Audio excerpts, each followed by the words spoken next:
Hello, friends. I know it's been a long time, and some of you have asked what's happened. Well, truthfully, nothing really, just the busyness of life. But I have been missing Brother Anansi, so I thought I'd make some time. I'm bringing him to you today in full splendour. Today's story is called Brother Anansi and Sister Peelhead Fowl. Are you sitting comfortably? Then I'll begin. Once upon a time, but this is a really, really long time ago, the country had a very good minister of agriculture. He had a good plan to help the farmers. These were people barely able to earn a decent living. So the minister decided to help them with loans and credits and outreach officers who could give advice what to plant, when to plant it, and how to earn good money by growing the right vegetables and fruits for export. Well, as you can imagine, Brother Anansi stood at his gate and he watched the farmers passing by with their donkeys.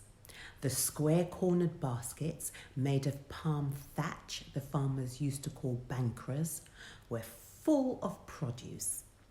The farmers smiling because for the first time they were getting good money for their hard work. Anansi, in true form, was getting envious.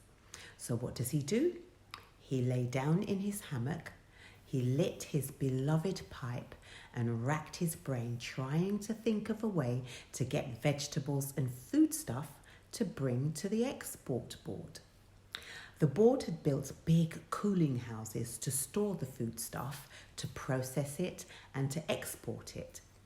Anansi could see with his own eyes that even lazy farmers were busy now planting vegetables and reaping fruits and digging yams and cocos and dashins. Yes, Anansi told himself these are good times for farmers. Then he gets an idea. One Saturday evening, Anansi calls all the farmers to the village square. "Gentlemen," he cries, "me did notice that the manners in the district them a get worse and worser. What cause it?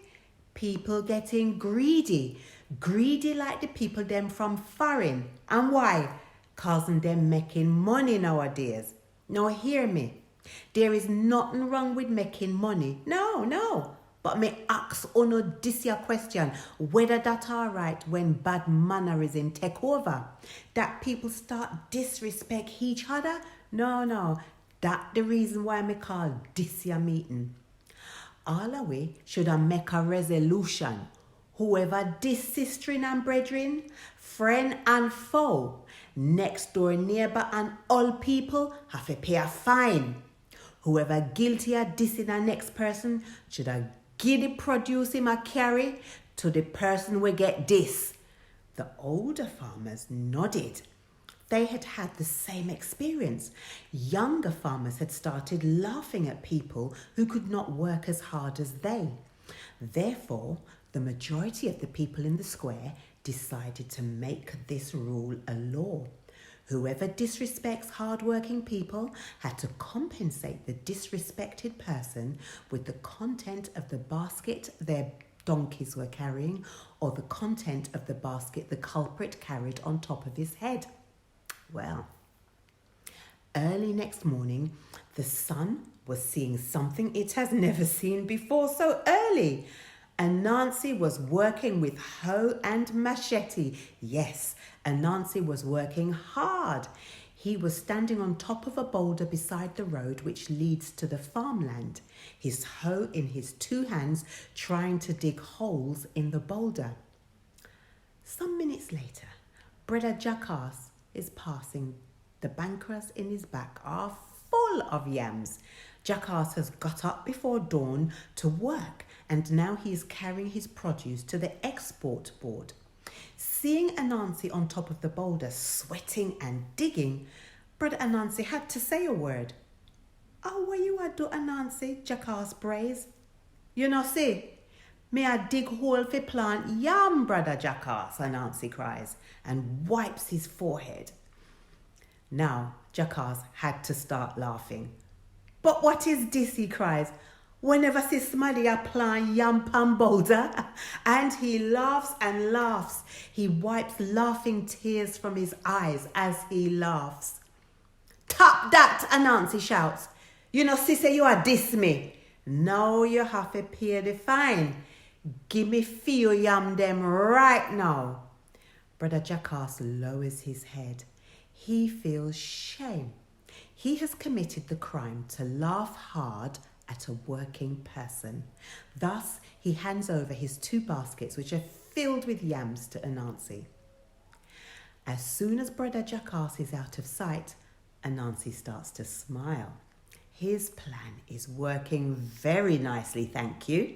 He can cheat hard-working people out of their produce. 15 minutes later, Brother Ramgort is passing by. He carries a heavy load of plantains on his head, and seeing Anansi, he stops in his tracks. But see ya, Ramgoat cries. What a fool something this. You must be done, Sir Nancy. Whoever says somebody try to plant something pan boulder. Brother Ramgoat laughed. You's a idiot, Anansi. Anansi watches him sternly. Is yam me a plant, he says. Yam can't grow pan boulder, Brother Ramgoat laughs. You's a idiot, Anansi. Gotcha, Anansi cries. How dare you diss me? That is all to harder. You have to pay the fine right now. Ramgoat is feeling shame now. Yes, he has indeed disrespected Anansi, and this is not right. So he hands over his plantains to Anansi and walks off slowly. 5 minutes later, the biggest farmer in the district is passing by. He is Mr. Miller, a white man who owns more than 100 acres of land. He is riding on horseback and is leading 3 donkeys on a tight rein. Having seen Anansi, Mr. Miller shouts, Kuya, but what is this? Away you are do, Anansi? Away you are do so early morning already? You know, see, Mr. Miller, me a dig yam bank right here, so, Anansi answers. Yam bank, pan top of the boulder, Anansi? You must be crazy. Anansi straightens himself up. Long time me know your bakra, but me never know say you are this hard-working people. You don't know about the new law. Mr. Miller lowers his head in shame. You're right, Anansi. Me sorry.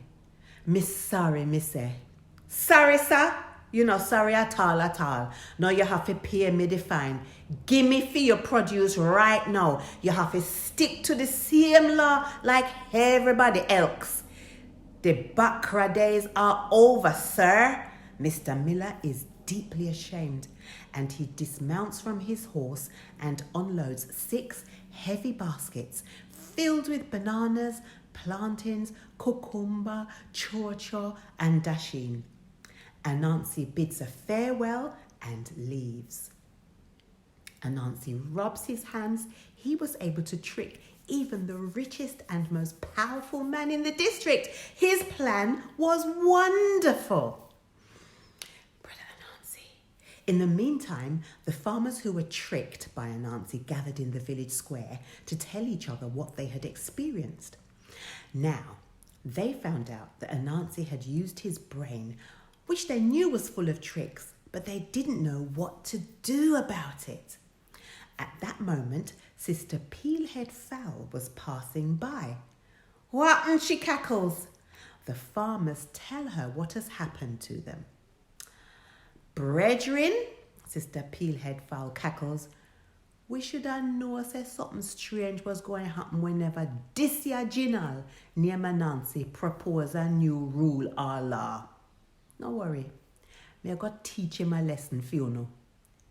You, sister, the farmers wondered. Yes, me, Peelhead Fowl, answers humbly, and she walks to her yard to trick the trickster. 10 minutes later, Sister Peelhead Fowl is passing with some produce from her house. Anansi is still standing on the boulder working hard. Peelhead pretends not to notice him. Good morning, Sister Peelhead Fowl, Anansi cries, wiping sweat from his face. Oh, where you are go? Morning, Anansi, Sir Peelhead Fowl answers politely. Well, after me go at the export board with me produce, there is a dance tonight in a the bamboo lawn, and me have to go there. Me done buy some bashment clothes already, and now me's on me way to the beauty salon. Me going be the most stylish woman in the dance. Miss Lena in the beauty salon have to jerry curl me hair and put some braids in me hair, and then Anansi she have to dye for me own hair and the braids in a green, gold and red. Yes, man. Me go and be the most beautiful girl in the bashment. You, Anansi cries. Yes, man, me, Sister Peelhead Fowl. But me never see somebody have no hair pan their head. Not a single tran. And I got beauty salon for prettify the hairstyle. Anansi shakes with laughter. Catch your Sister Peelhead Fowl cackles somberly. You's a walkless maddy, Anansi. You disrespect me bad. Anansi stops laughing. With eyes wide open, he watches the only person who could trick him. He feels shame. He lowers his head and with tears in his eyes, he is handing over all the produce he got from the farmers to Sister Peelhead Fowl. And for the next 10 years, she is the only person who was able to trick the most notorious trickster in history. Jack Mandora, me no choose none. See you again. I promise it won't be so long until the next time. All right. Bye.